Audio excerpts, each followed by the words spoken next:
Avez-vous déjà entendu parler de l'œil, le combat, l'avant-garde ou encore la vigie? Si ces noms ne vous disent rien, eh bien sachez qu'il s'agit de titres de presse guyanais imprimés à cheval entre la fin des années 1800 et la première moitié du XXe siècle. Le temps passant et les journaux allant et venant au gré des époques, la mémoire collective a parfois et surtout parfois tendance à oublier ceux qui faisaient et rapportaient l'actualité il y a de nombreuses années.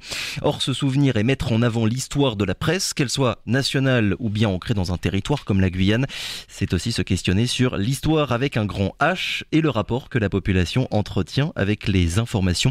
Pour en parler, Henri Néron est notre invité ce matin. Bonjour. Bonjour. Et merci beaucoup d'avoir accepté notre invitation, Henri Néron. Bienvenue sur Radio Pays. Vous êtes, pour ceux qui ne vous connaîtraient pas encore, je le dis, ancien journaliste avec une longue carrière à RFO et aujourd'hui membre du comité territorial de l'audiovisuel des Antilles et de la Guyane. Et si on vous reçoit ce matin, c'est parce que vous avez donné une conférence, c'était il y a 2 semaines, sur l'histoire de la presse en Guyane. Ça s'est passé à l'espace culturel Joseph Ottegno à Rémire-Montjoly.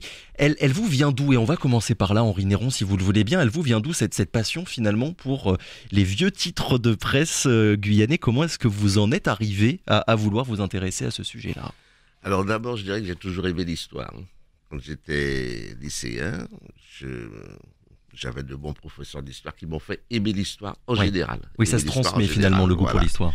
Et puis j'envisageais de faire pour des études pour devenir professeur d'histoire, pourquoi pas. Et puis il y a eu cette opportunité, par le biais de concours en 1974, de frapper à la porte de ce qu'était l'ORTF.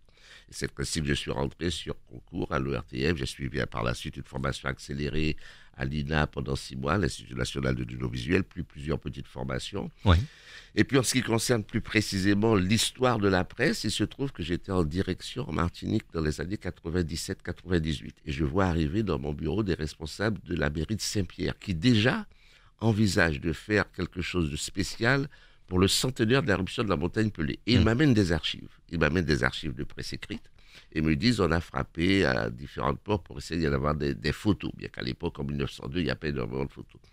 Et quand ils me disent ça, je me dis tiens, ce serait peut-être intéressant pour la Guyane de revivre également l'histoire du XXe siècle. Et là, j'ai un président qui s'appelle Jean-Marie Cavada, de nom, grand journaliste que vous devez connaître. Je lui demande d'être déchargé de direction pour travailler uniquement sur ces dossiers-là. D'accord. Et je me mets à leur lire et relire des ouvrages faits par Bonhomme-Fouque, Serge Bonhomme-Fouque, Rodolphe Alexandre. Et chaque fois qu'il y a les repères se référer à tel jour, je me dis non, il faut que j'aille moi-même aux archives. Je vais aux archives départementales, comme on les appelait à l'époque, et je découvre une richesse énorme des journaux qui existaient avant 1900, c'est-à-dire avant le XXe siècle, au moment où le premier journal que l'on doit d'ailleurs au baron de Lossa, vous êtes à côté du canal de Lossa, mais peu de personnes savent que c'est le baron de Lossa, gouverneur de la Guyane, qui a l'idée de faire naître une presse écrite en Guyane. Et là, on est en 1819. 19, d'accord. Le baron de Lossa écrit au gouvernement de l'époque pour demander à ce que de permettre de publier ce qu'il appelle la feuille de la Guyane. Après, avec la liberté de la presse, donc je saute certaines étapes, va se développer toute une presse d'opinion. Alors vous avez parlé de l'Œil. L'Œil, c'est le journal d'une personnalité qui a laissé son nom. On parle beaucoup de la digue Rangeon. François Rangeon, ancien maire de Cayenne, c'est lui qui lance le journal L'Œil. Et le Terre-le-Blanc, dont on parle également, parce qu'on parle du canal, pas du canal, du rond-point Leblond, et également celui qui lance un autre journal qui s'appelle le Progrès, me semble-t-il, Le Peuple, voilà. Et à partir de là, je me mets à éplucher ces journaux et tous ceux qui ont suivi, parce que je découvre qu'aux archives départementales, il y a un recensement de tous les journaux qui existaient de 1900, bien avant, bien sûr, à nos jours.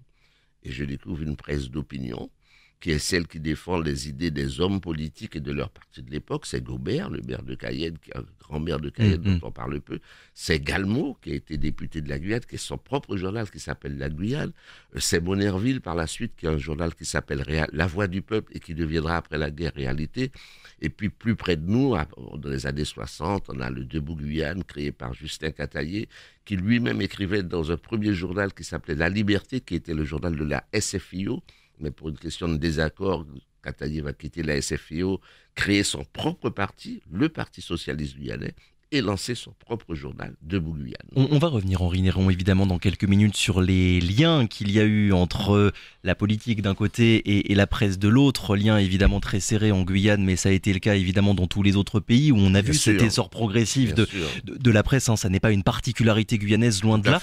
Mais d'abord un mot finalement sur la manière avec laquelle vous êtes arrivé à vous intéresser à ce sujet-là. Vous nous avez expliqué que vous avez jeté un œil, on va dire, dans les archives territoriales. Est-ce qu'ils sont bien conservés aujourd'hui, tous ces titres de presse guyanais? Est-ce qu'on arrive finalement à garder une trace assez précise de ce qui a été fait? C'est merveilleux. Il y a eu un travail considérable qui a été fait au niveau d'abord de les archives départementales, aujourd'hui ce qu'on appelle les archives territoriales.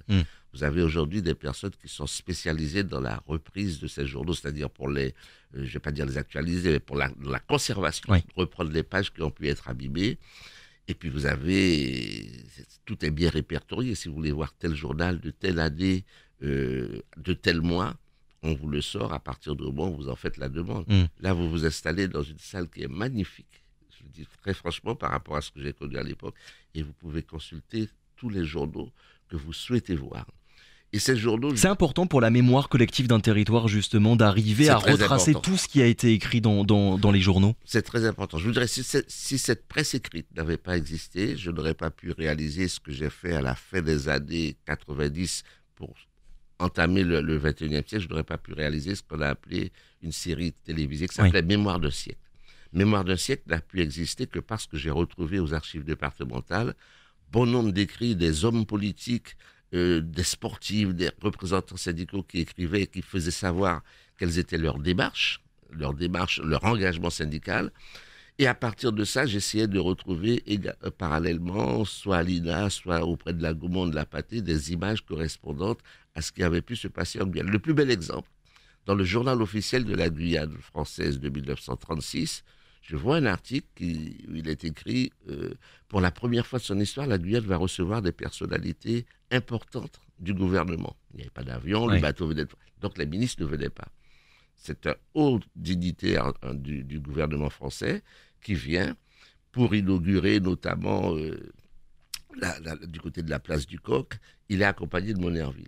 Ce journal date de 1936. Ouais, ça n'a pas finalement changé beaucoup depuis cette époque-là, les arrivées ministérielles pour les inaugurations. Sauf que je poursuis, c'est la première fois que des hautes personnalités mentionnent le journal viennent en Guyane. D'accord. Avec la collaboratrice aujourd'hui disparue qui s'appelle Suzy Carré, dont je salue la mémoire, on se dit on va rechercher.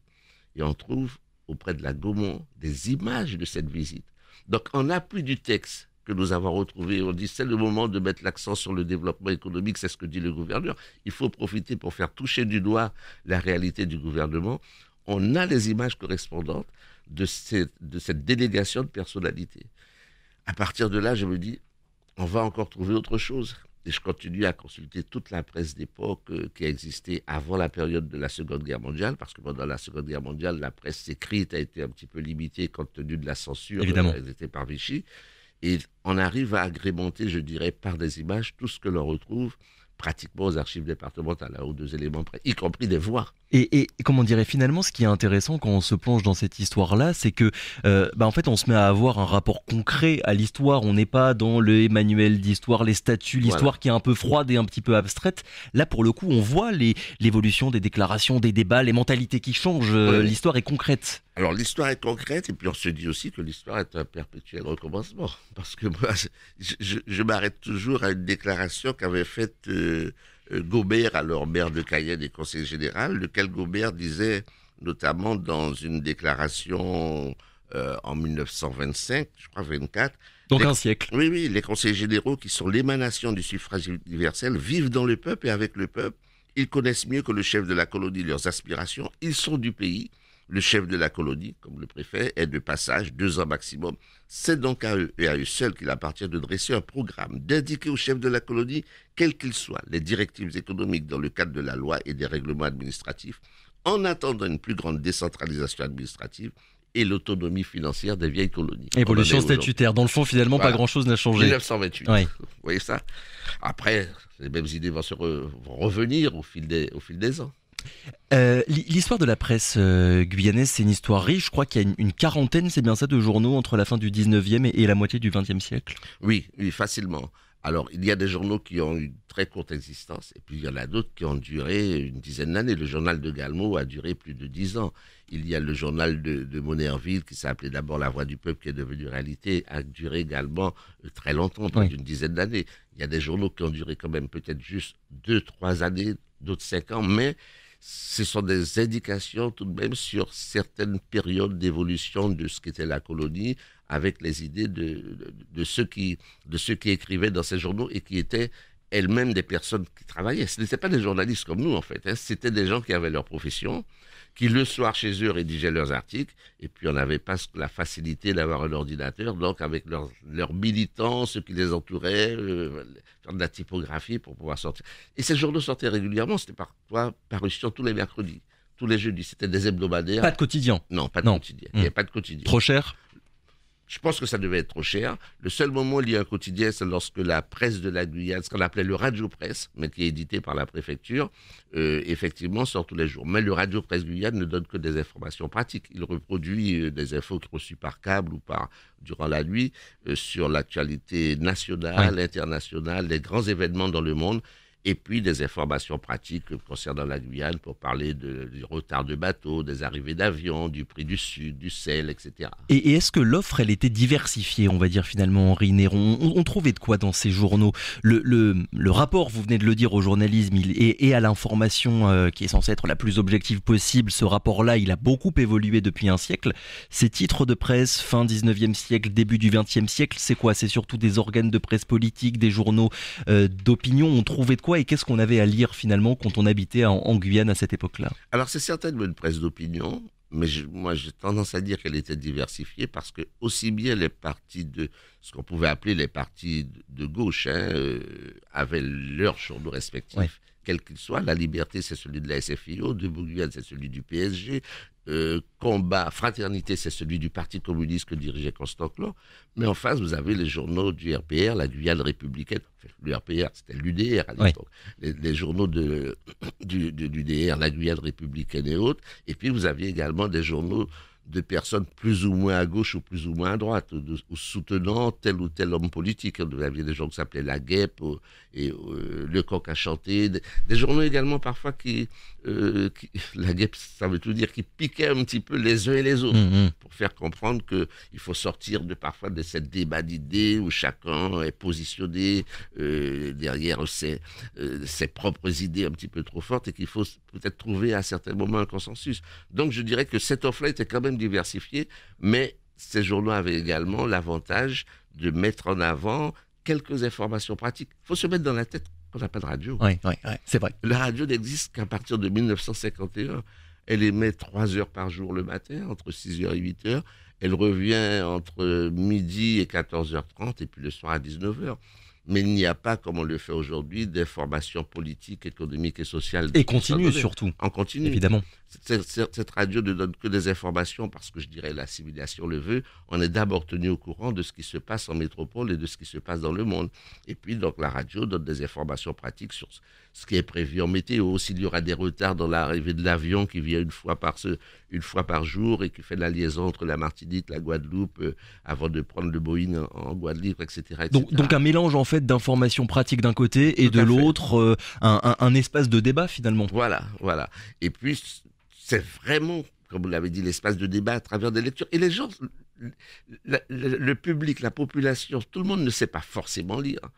Mais ceux qui savent lire, dans les coins, racontent ce qu'ils ont pu voir, ce qu'ils ont pu lire dans le journal d'un tel, de monsieur un tel ou d'un tel. Ça permet l'échange des idées et aux uns aux autres de mieux posséder, je dirais, la vision que pouvait avoir Cataillé, que pouvaient avoir les gens de l'UPG, que pouvaient avoir ceux de la droite également. Donc sur ce point-là, finalement, pas de particularité guyanaise, parce que le fait que des titres de presse soient associés à des partis politiques, ça c'est quelque chose qu'on a vu partout. Oui, la presse d'opinion a toujours existé. Simplement, on a tendance, nous, à l'oublier en Guyane, parce que on vit au rythme de la radio et de la télé, surtout à partir du milieu des années 60, et que beaucoup de gens ne se sont pas forcément intéressés à ce qui a pu exister comme presse. Alors moi j'ai dit presse écrite dans le département. Je rends toutefois hommage à des professeurs d'histoire et de géographie, conduites par Madame Zonzon, Madame Chikoutou, au fond que je sois Chikoutou et d'autres, qui se sont, Madame Latidi. Oui, l'association des enseignants d'histoire et géographie. Ils ont fait un travail monstre de manière à se regrouper, à faire paraître des ouvrages dans lesquels on retrouve certaines parties de l'histoire de la Guyane, avec notamment des photographies d'articles, etc., etc. Et ce travail-là, je pense qu'il faut pouvoir le mettre en avant. On ne peut pas considérer que la presse en Guyane n'existe que depuis quelques années, à partir du France Guyane, qui a réapparu. Tant mieux d'ailleurs, tant mieux. Et puis aujourd'hui, on a Mo News en hebdomadaire, mais il faut se dire que pendant des années, et lorsque les grands journaux d'opinion disparaissent, parce qu'à un moment donné, l'Union du peuple guyanais arrête l'apparition de Conscience guyanaise, le PSG, le journal de Guyane devient un petit peu moins régulier, et on n'a que le Radio Presse Guyane, la presse de la Guyane, mais qui n'est pas un journal qui va s'intéresser à une analyse politique, au discours des uns et des autres. Ça veut dire finalement que c'est une histoire qui est cyclique et qui va en fonction des périodes être plus ou moins propice à l'émergence d'un grand nombre de titres de presse. Alors pendant longtemps, je dirais que la presse écrite a refleuri en période de campagne électorale, parce que les uns et les autres avaient besoin de communiquer. Mais tout ça a été, je dirais, a disparu plus ou moins avec l'émergence de la radio et de la télévision. Il est beaucoup plus facile aujourd'hui, je ne parle même pas des nouvelles technologies, mais dès la fin des années 70 ou 80, de se dire on envoie un communiqué à la presse pour dire nous tenons une conférence de presse, les journalistes, qu'ils soient de presse écrite ou de la radio ou de la télévision, viennent, on fait une déclaration et finalement on ne passe plus son temps forcément à rédiger soi-même l'article, le discours que l'on voudrait prononcer, vous voyez. Avec un appauvrissement, est-ce que vous pensez de la pensée finalement, le fait de ne plus passer autant par l'écrit quand on est un homme politique par exemple, et juste de se contenter de faire appel à son équipe de com pour, comme vous le dites, envoyer un communiqué à tous les journalistes, on pense moins de fait et on analyse moins les situations? Moi, c'est l'impression que j'ai. Je dirais qu'il y a 1 an et demi, j'ai tenu une conférence pour Rotkozé, l'organe du M2S, qui fêtait ses 30 ans d'existence. Et en fait, on se rend compte que, c'est mon impression, que quand on écrit et quand on est plongé forcément dans les articles que l'on veut publier pour faire connaître toujours ses idées, etc., je pense que l'on est beaucoup plus... Je cherche le terme, je pense qu'on est beaucoup plus engagé à ce moment-là. Et peut-être plus précis aussi. Peut-être plus précis, parce qu'on se donne le temps de la réflexion pour écrire. Il faut... La conférence de presse, on a préparé un petit discours, on a maintenant des chargés de com qui vous font le petit laïus, c'est que vous lisez, bon, peut-être que vous corrigez une ou deux petites choses. Mais à part ça, je dirais que quand on écrit par soi-même, qu'on prépare son discours, enfin pas son discours, que l'on prépare le texte que l'on veut faire publier, l'article que l'on veut faire publier, je pense qu'on est beaucoup plus précis, engagé dans ce que... Je prends un exemple. Allez-y. En 1960, je crois que c'est en 75 ou 76, Jacques Chirac vient en Guyane. Moi, j'étais juste journaliste reporter. Ça se passe au Carrefour, qu'on appelle Paulina maintenant. Sa responsable de presse nous donne le discours de Chirac et a souligné en gras les parties qui sont intéressantes à filmer parce que c'est ça qu'il faut retenir du discours. Tous les chargés de communication le font pour tout le monde aujourd'hui. Auparavant, quand les gens n'avaient pas de chargé de communication, que ce soit à Bonerville, Cataillé, Sirder et j'en passe et d'autres, même des autres, ce sont eux qui savent dans leur discours, qui écrivaient eux-mêmes leur discours aussi, évidemment que ça pouvait jouer. Voilà. Aujourd'hui, c'est le conseiller de communication qui écrit le discours en sachant que son leader doit mettre l'accent sur tel ou tel point. C'est quoi du coup votre regard, Henri Néron, sur l'état de la presse aujourd'hui en Guyane, quand vous la comparez, alors même si c'est pas forcément très intéressant de comparer des époques qui n'ont rien à voir, mais vous pensez quoi finalement de la période actuelle dans la manière qu'ont les journalistes de raconter, de rapporter les informations? Je pense que tout va... je regrette, je dirais que l'on s'attache aux faits au jour le jour. Il n'y a pratiquement plus d'analyse. On donne une information, l'auditeur ou le téléspectateur la reçoit, et puis c'est pratiquement terminé. On ne revient pas forcément, tous les événements ne méritent pas que l'on revienne là-dessus, mais il y en a qui ont besoin d'une analyse plus profonde. On ne prend plus forcément le temps de l'analyse et d'un commentaire approfondi. Et c'est un petit peu dommage. Alors c'est vrai que là, il y a peut-être beaucoup plus d'actualité, parce que le territoire est maintenant peuplé... avec une économie, diverses activités qui font qu'il faut se pencher sur tel ou tel dossier rapidement. Et alors, on peut donner beaucoup d'informations. L'auditeur ou le téléspectateur reçoit et retient celle qui l'intéresse, mais on n'a pas forcément l'analyse sur tel ou tel point ou sur tel dossier. Quand un homme politique, par exemple, dans son discours, évoque les grandes étapes ou les grands projets qu'il peut avoir pour la Guyane, peut-être que tous les projets ne méritent pas forcément qu'on fasse un développement particulier. Mais il y a au moins un, peut-être, sur lequel il faudrait s'arrêter plus particulièrement et pour faire comprendre aux téléspectateurs, aux auditeurs, de quoi il s'agit et pourquoi ce dossier-là est plus important que d'autres. Oui, une information intéressante, finalement, elle demande d'être mise en parallèle avec ce qui a pu se passer il y a 1 an, 2 ans, ce qui se passe à droite, à gauche, pour qu'on ait une vision un peu plus générale, on va dire, de ce qui peut, se passer en Guyane comme ailleurs. Et puis, on le voit, mais alors là, je ne parle pas que de la Guyane, je parle de tous les titres de presse. Aujourd'hui, un pourcentage énorme des articles que les personnes vont pouvoir lire ou des sujets qui vont passer à la radio ou à la télé viennent à la base des chargés de communication. Et on se rend bien compte que quand on a d'un côté 2 journalistes pour 10 chargés de communication partout en France, le combat, en fait, il est clairement déloyal entre les deux. Il est illégal. Quand on regarde un petit peu l'évolution de la presse française, Henri Néron, on se rend compte, et c'est pas moi qui le dis, c'est ce qui revient assez souvent dans la bouche des historiens, que la période 1870-1939, c'est l'âge d'or de la presse en France, avec l'émergence d'un lectorat de masse et d'un vrai journalisme d'information. En Outre-mer, donc dans les anciennes colonies à l'époque, et donc en Guyane, comment est-ce que ça se passe? Est-ce qu'on assiste finalement aussi à cet âge d'or-là, quand on regarde l'évolution de la presse guyanaise depuis, vous nous l'avez dit, 1819, est-ce qu'il y a une période en particulier véritablement qui constitue une sorte d'âge d'or? Pour moi, l'âge d'or se situe entre les années 1920, au moment du journal de Galmo, la Guyane, qui a le journal de Monnerville, La Voix du Peuple et tous les autres journaux. Une petite interruption avec la période 39-45 due à la guerre. Et puis par la suite, effectivement, après la guerre, la libéralisation, le retour, je dirais, à la liberté de la presse avec les journaux d'opinion qui se développent parce que, je le répète, on n'a pas de radio et pas de télévision. Or, en 1945-46, quand ces journaux-là prennent leur essor, c'est parce qu'il y a beaucoup de nombreux Guyanais qui sont partis, soit parce qu'ils étaient appelés, soit pendant la guerre, reviennent avec des idées nouvelles de ce qu'ils ont vu en métropole.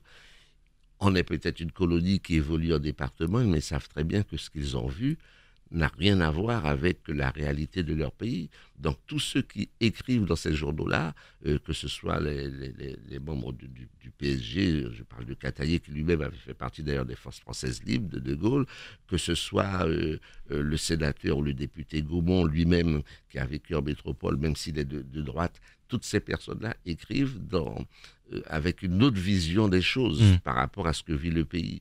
Et puis, je le répète, comme il n'y a pas de radio, ils se doivent d'informer, ils se doivent donner le maximum d'informations sur pourquoi il y a des retards dans tel domaine, pourquoi telle chose ne peut pas être réalisée ici. Le combat politique passe aussi par le combat de l'information, finalement. Tout à fait. Alors, je dis l'âge d'or parce qu'il y a cette presse-là, et puis il y a surtout, à partir de 1950, un journal que tout le monde a souvent en mémoire, ou dont rappelle le titre, c'est Parallèle 5. Alors, Parallèle 5, c'est un mensuel d'une 30aine de pages, avec des articles de fond, pas véritablement d'analyse politique, mais sur tout ce qui se fait en Guyane. S'il y a des travaux dans l'intérieur, il y a un compte-rendu complet. S'il y a des équipements nouveaux qui sont arrivés pour le port de Cayenne, il y a un compte-rendu complet. Et surtout, il y a des photos. Parce que jusqu'à 1950, les journaux sont pratiquement sans reportage photographique. Donc le début du reportage moderne, finalement. C'est le début du reportage photographique, Parallèle 5, y compris pour les fêtes de Cayenne. S'il y a les fêtes de Cayenne, Parallèle 5 publie des photos des Miss qui ont été élues, des demoiselles d'honneur, de l'éclairage du stade de Cayenne, le stade scolaire, l'inauguration, la photo également du stade de tennis qu'on appelait. Toutes ces photos-là paraissent. Donc c'est quelque chose de totalement nouveau. On a les articles, mais on peut en même temps visualiser. Ce qu'il faut dire pour Parallèle 5, c'est un journal qui avait été... Le directeur de publication était Michel Loyer, mais c'est un journal qui est appuyé et pratiquement créé sous la poussée du premier préfet de Guyane, Robert Vignon. Et Robert Vignon avait donné obligation à ses chefs de service, chaque mois, ou toutes les 2-3 semaines, de sortir un article sur les réalisations qui sont faites dans leur domaine. Ce qui étaient les travaux publics, équipements aujourd'hui ou de la DIAL, se devait de fournir au préfet un article sur ce qu'il avait fait, D'accord. sur l'avancée de tel ou tel travaux. Le photographe officiel de la préfecture allait faire des photos de ce sens. Idem pour celui qui était en charge de l'agriculture. Idem pour celui qui était en charge, je dirais, des activités sportives. Dans le parallèle sec, vous retrouvez des images de matchs de football ou de combats de boxe qui ont lieu en Guyane dans les années 50. Et ça, c'est tout à fait nouveau. Vous parlez, Henri Néron, du coup, de cette époque où la radio n'existait pas encore. À partir du moment où la radio, d'abord, puis la télé arrive, est-ce que ça met un coup d'arrêt, finalement, au développement de la presse guyanaise ? Ça ralentit dans un premier temps. Mais je crois que ce n'est pas seulement en Guyane. Non, évidemment. On sait très bien qu'en métropole, la presse elle-même a beaucoup perdu, je dirais, en audience ou en publication. Et en revenus publicitaires, voilà, de fait. En revenus publicitaires, parce que la publicité se développe sur la télé, même si elle est limitée sur la télé, sur le service public. Et puis, il y a toutes les campagnes d'affichage qui font qu'on n'a plus besoin, finalement, de se faire une publicité dans un journal qui sort une fois de temps en temps, qui est un bimensuel, qui est un hebdomadaire, voire même un quotidien. On a maintenant la concurrence des panneaux d'affichage. À partir du moment où certains organes de presse n'ont plus de publicité, ils ne peuvent plus vivre. Merci beaucoup Henri Néron d'avoir été avec nous ce matin. Allez voir, chers auditeurs, allez aux archives territoriales pour consulter ces nombreux titres de presse. Quand on s'assied aux archives départementales, on a du mal à en ressortir. Et pour ne pas qu'ils restent seuls dans des cartons. Merci encore, très bonne journée à vous. À bientôt.